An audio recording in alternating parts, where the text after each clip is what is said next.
Vážený pán predseda vlády, vážená pani podpredsednička vlády, ministerka hospodárstva, vážení hostia, vážení predstavitelia zastupiteľských úradov na Slovensku, delegáti a delegátky, milí priatelia. Rok sa s rokom zišiel a my sme sa tu tak skoro rovnakej partii zišli za týmto predsedníckym stolom, ale priznám sa vám súčasne, že som dávno nebol v takej dileme ako pri príprave dnešného vystúpenia. Ťažko sa mi totiž napriek mojej pozitívne orientovanej povahe hľadali priaznivé stránky medziročného vývoja, či už európskej, svetovej, alebo aj slovenskej reality. Ako keby sme dospeli do bodu, v ktorom sme sa zastavili, hľadáme sami seba, avšak nevieme sa v týchto procesoch nájsť. Veľké témy neriešime, ale pseudotémy nám nebezpečne pribúdajú. Nehľadáme to, čo nás spája, ale to, čo nás rozdeľuje. Prevláda negativizmus, ktorý však neprináša potrebné riešenia. Svet, na ktorý sme zvyknutí, odumiera. Nový sa ešte len s ťažkosťami rodí. Mladá generácia nám nastavuje zrkadlo a my v ňom vidíme presne to, čomu sme ju naučili, či skôr, čomu sme ju nenaučili. Náš systém sa rozpáda zvnútra a príčinou nie je nedostatok talentu či bohatstva, ale skôr odvahy a charakteru. Dámy a páni, po tomto nie celkom pozitívnom úvode by som chcel zdôrazniť, že doba, ktorú prežívame, môžeme smelo nazvať morálnym intelektuálnym stredovekom. Ale vždy takýto stredovek býva nahradený renesanciou ducha a ľudskej činnosti. A preto sa plne stotožňujem, viete, že rád používam citáty, a to využívam aj v tomto vystúpení, sa stotožňujem s výrokom Napoleona, ktorý mňa osobne veľmi prekvapil, že na svete sú len dve možnosti, a to je meč a duch. Avšak duch vždy doteraz finálne zvíťazil nad mečom. Myslím, to je aj tá naša nádej, ktorú by sme mali do budúcna držať. Dovolte mi teraz povedať pár myšlienok o tom, ako my v Slovenskej obchodnej a priemyselnej komore vnímame ekonomicko-spoločenské výzvy súčasného sveta, Európy a Slovenska.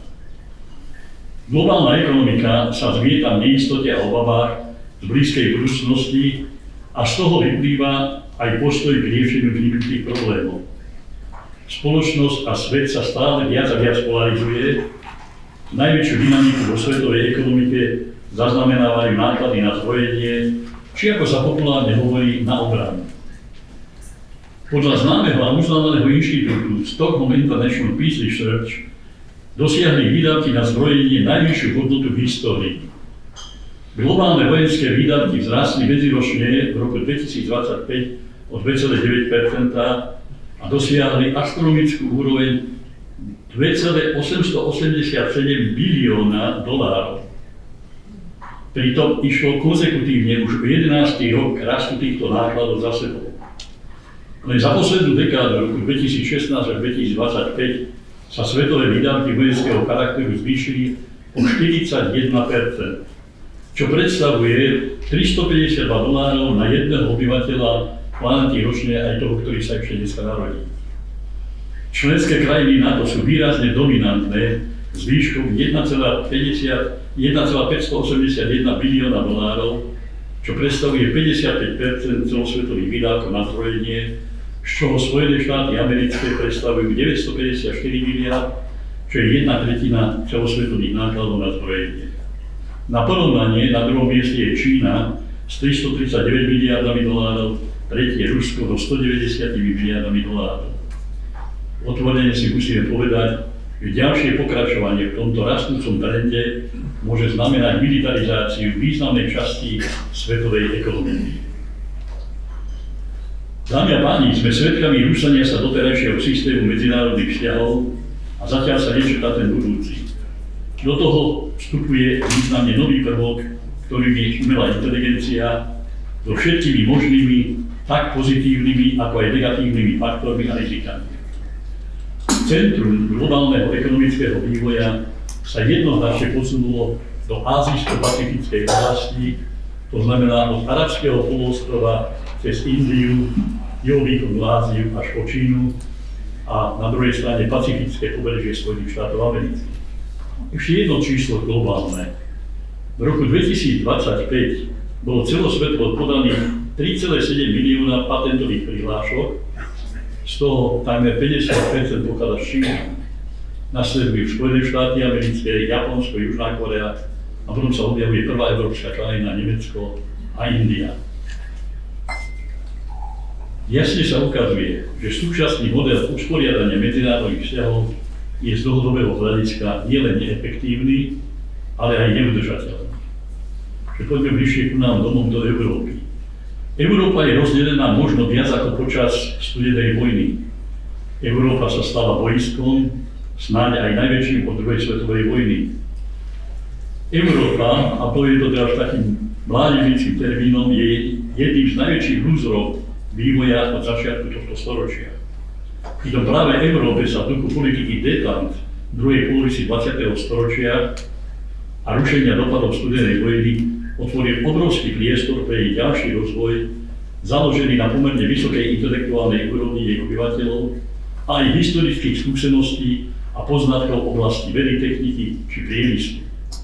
Výsledok je bohužiaľ však opačný, čo má dopad na jej pokles prakticky vo všetkých oblastiach, ako je napríklad podiel na svetovej ekonomike, medzinárodnom obchode, vynálezoch a know-how, celkovom intelektuálnom vplyve vo svete a napokon aj na takom elementárnom ukazovateľi, ako je podiel na svetovej populácii.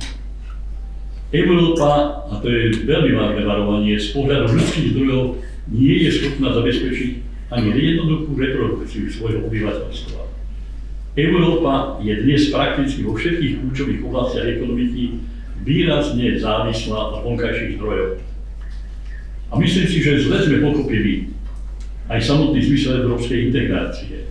Nie ako rast efektívnosti, produktivity či našej globálnej konkurenčnej schopnosti, ale ako rast byrokracie a tým aj neefektívnosti administratívneho bloka v Bruseli.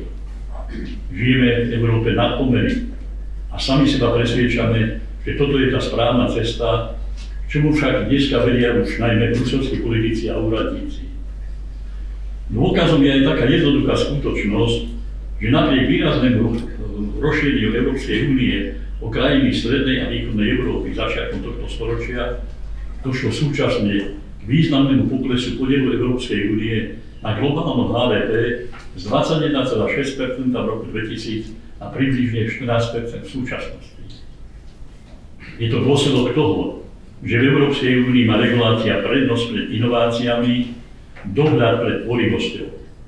Vychovávame nie budovateľov a tvorcov, ale compliance špecialistov, auditorov, overovateľov udržateľnosti či konzultantov ochrany dát. Staviame viac na forme ako na výsledkov. No a poďme konečne domov na Slovensko. Slovensko ako výrazne otvorená ekonomika, silne závislá od vonkajších ekonomických vzťahov, plne pociťuje negatívne dopady globálnej a európskej ekonomiky. Trošku tak pohľad do nedávnej minulosti. V roku 1993 sme z pohľadu väčšiny občanov dosiahli vytúženú štátnosť, plne akceptovanú medzinárodným spoločenstvom.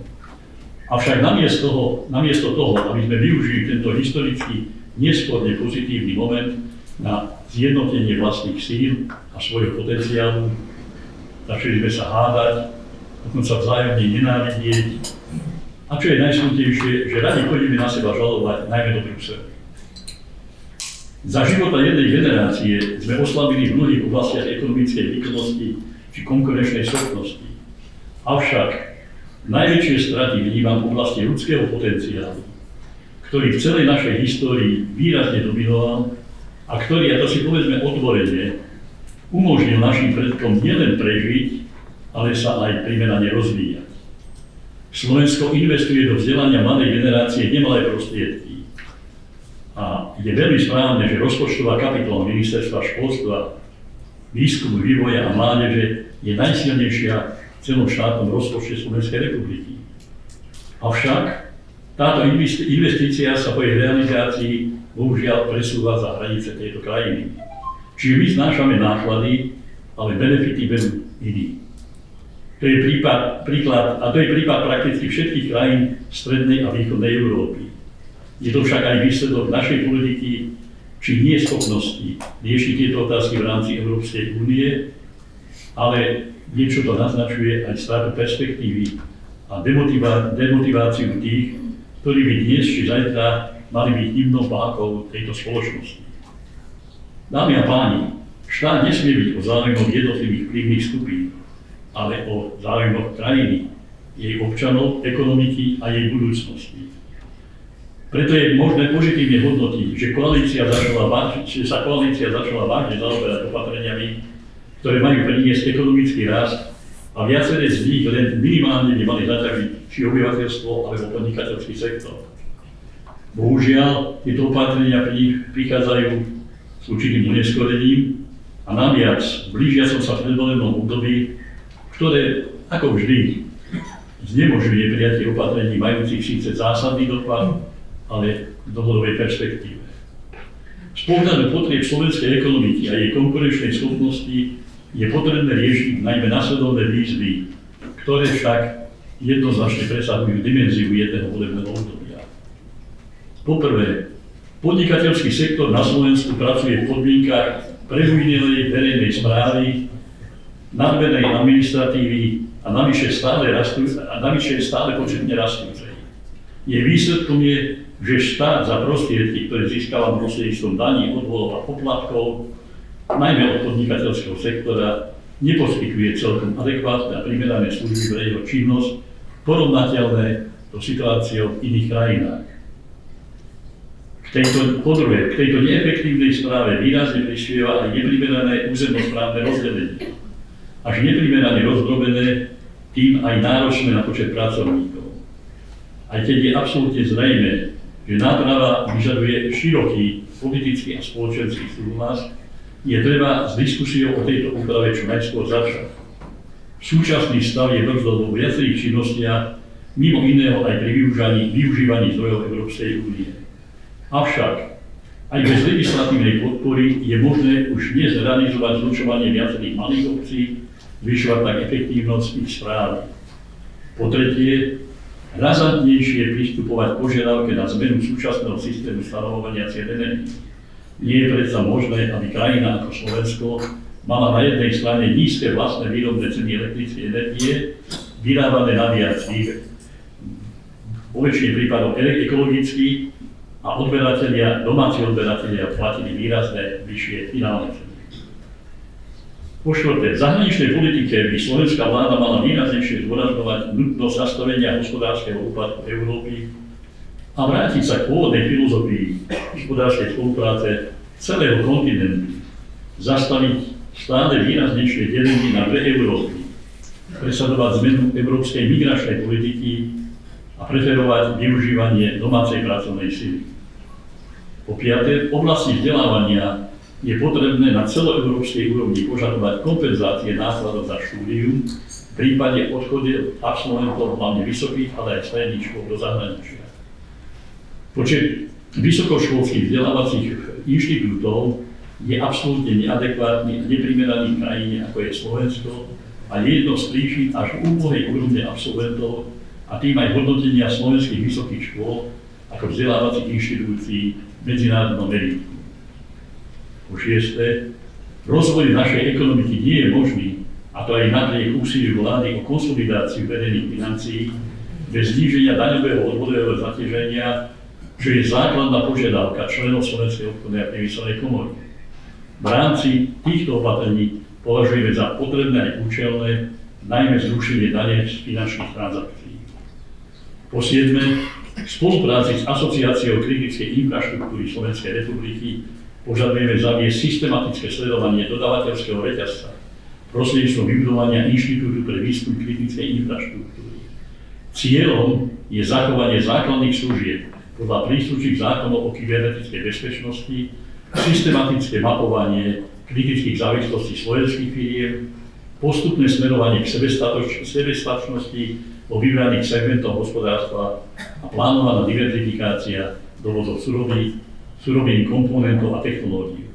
Bez tohto kroku ostane Slovensko trvalo vystavené externým šokom, ktoré priamo ohrozujú konkurenčnú schopnosť našich firiem, ale vo finále aj bezpečnosť tejto krajiny. Dámy a páni, kto som toho povedal, iste veľa bolo kriticky, ale zodpoveda to v dobe. A tá kritika nie je pre kritiku, kritika je preto, čo máme ďalej robiť, aby táto kritika nezostávala. Chcem iba na záver zdôrazniť jednu myšlienku.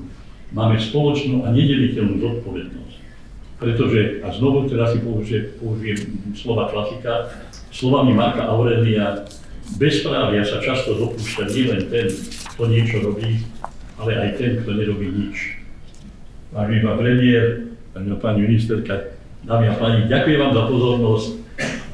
Berte to ako výzvu, nie ako kritiku. Myslím si, že sú fóra, na ktorých musíme hovoriť pravdu.